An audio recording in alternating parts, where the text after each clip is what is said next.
It is 2 a.m. You have work tomorrow, and your brain is replaying a conversation from 3 days ago. Not solving it, not learning from it, just replaying it, over and over, with slightly different endings that never actually arrive. You tell yourself to stop. Your brain does not stop. You tell yourself to sleep. Sleep does not come. And somewhere underneath the exhaustion, a quiet voice asks the question you have been afraid to answer. Is something wrong with me? The answer is no. Nothing is wrong with you. But something was never taught to you. And that is a very different problem. Epictetus watched people suffer like this for his entire life.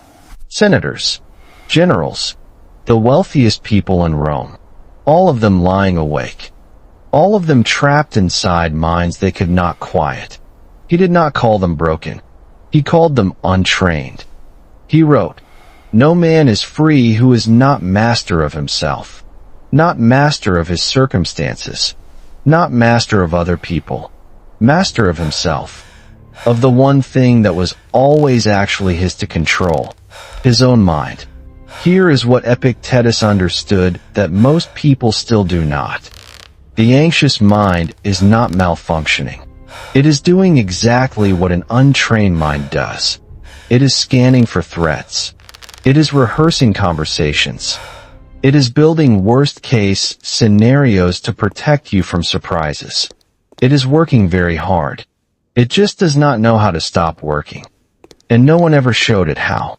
Notice something right now. Notice your jaw. Is it tight? Notice your shoulders. Are they carrying something they have been holding all day? Notice your breath. Is it shallow? Your body has been trying to tell you something for a very long time. Not that you are broken. That you are exhausted from carrying something that was never yours to carry alone.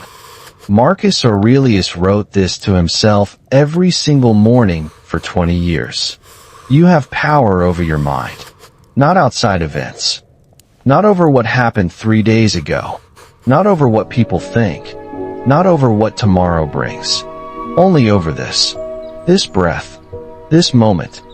This choice to observe the thought rather than become it. That is the entire practice.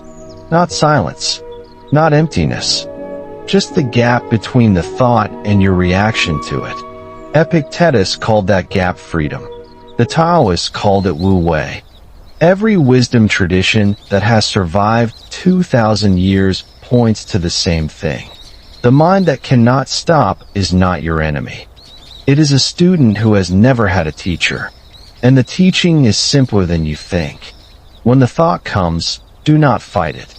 Watch it. Name it. My mind is doing what untrained minds do. This is a thought, not a fact. I am safe in this moment. That is all. Not because it fixes everything, but because it creates the gap. And in that gap, however small, however brief, you are no longer the thought. You are the one watching it. And that changes everything. Here is the question I want you to carry tonight. Not to answer, just to carry. When was the last time your mind was quiet enough to hear what you actually wanted? If this found you at the right moment, share it with someone lying awake right now. You probably already know who that person is. I will see you in the next moment of stillness.